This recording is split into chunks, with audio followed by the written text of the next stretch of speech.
Hello everyone, my name is Raymond, also known as Rayvision, and welcome to the first ever in-game Need for Speed Payback Top 10 list. Today we're going to be counting down the top 10 tips and tricks that you should know for Need for Speed Payback. These will make your life easier, trust me. But before we get started, just need to do a little bit of housekeeping. So, first off, next top 10 list will be the top 10 fastest drag cars in Forza Motorsport 7.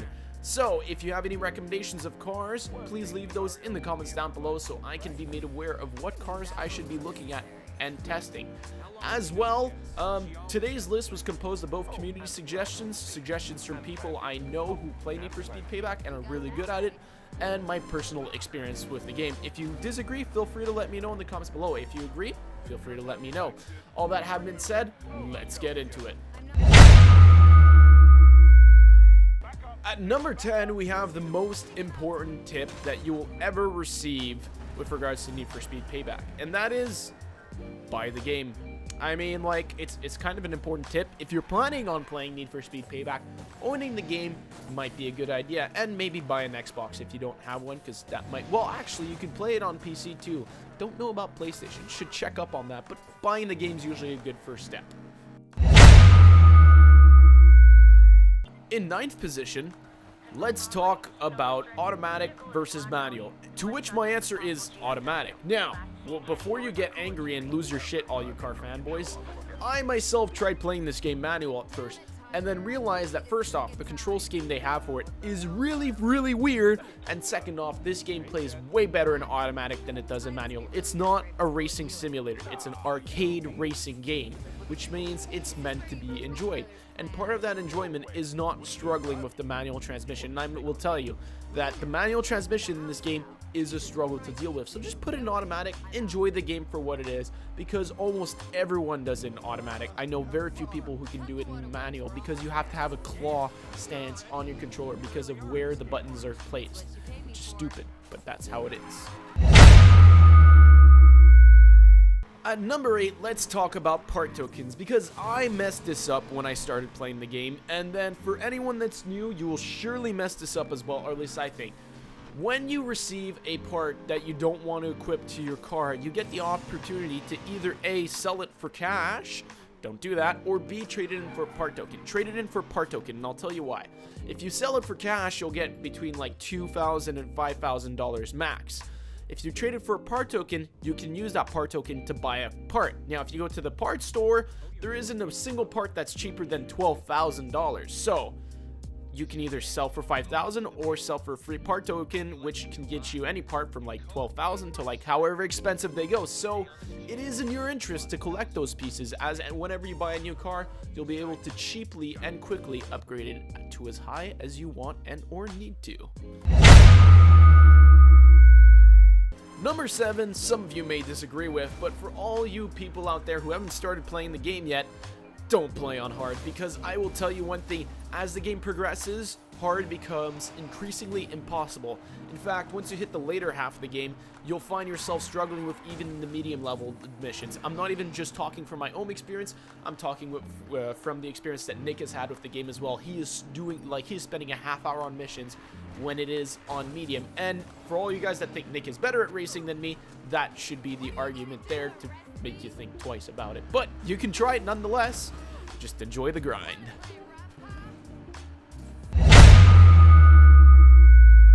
In 6th position, let's talk about drifting. Now, for those of you guys that don't know, this is something that's kind of important, but very basic. And that is, when drifting between turns, use your nitrous, because using your nitrous will stop your score multiplier from going down. So by keeping your score multiplier high, you can get more points, more money, etc., score better on drift zones. So just use the NOS between turns, not during them, even though if you have an extremely underpowered car, then you might have to use it in the middle of turns, but ideally try and save the nitrous for the straights, not the turns.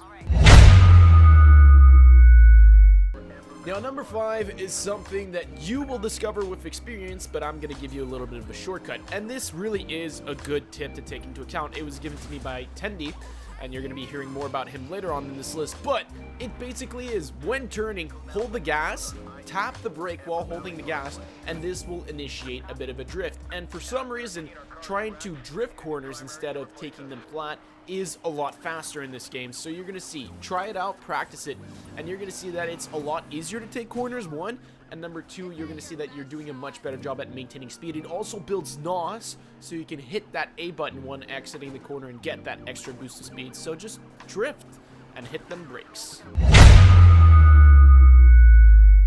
Number 4 is a tip for when you go and play online, because from my experience, when you go and play online, everyone is in maxed out, crazy, ridiculous cars and you cannot keep up.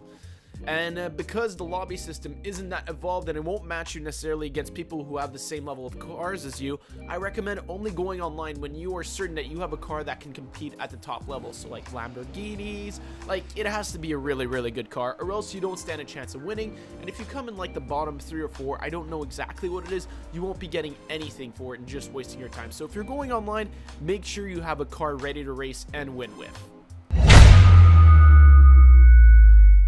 Now, at number 3, we have a tip that may sound dumb, but for some people it doesn't make sense. Example, Nick. If ever you've seen Nick play Need for Speed Payback, he constantly presses the NOS button. Don't do that. Let it charge all the way up. The longer you're using NOS for, the more speed it tends to gain. And by that I mean, like, it doesn't have to be the whole entire complete bar, but there is a prerequisite of an amount of time you need to be using the NOS for it to have a significant effect. So just spamming it when you get just a tiny amount will end up being useless, as it will have almost no effect on what speed you're traveling. So let it charge up a bit before you let it rip.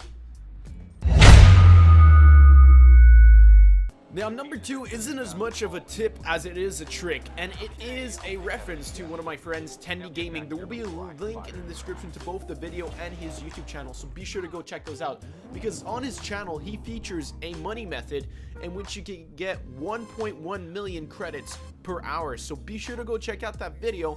It's really simple, it's really straightforward. It's just basically 2 races that end where they start, and they don't take long to do, so you can make a lot of money real quick with little effort by doing them side bets and them races.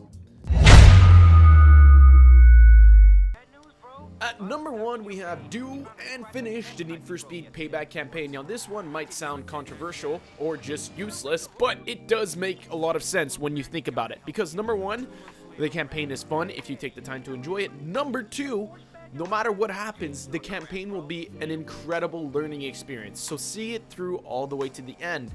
Number 3, it's a great way to get access to some beginner cars and some credits to get started and Need for Speed Payback. And number 4, well, if you don't take the time to do the campaign, you're probably not gonna get into the game, period, and you're gonna have ended up wasting your money, so just take the time to do it. It's not like Star Wars where they make you pay to do a mission or something. So yeah, good times. Well, guys, that's going to be it for today. I hope you all enjoyed the top 10 list for tips and tricks in Need for Speed Payback. That having been said, please be reminded that the next top 10 list will be the top 10 fastest drag cars in Forza Motorsport 7. So if you happen to know any really fast cars that go on the drag strip, please leave those in the comments down below. It will make my life immensely easier if you guys help me out with this one. That having been said, I do hope you enjoyed. If you disagree with the list, let me know. If you enjoyed it, let me know.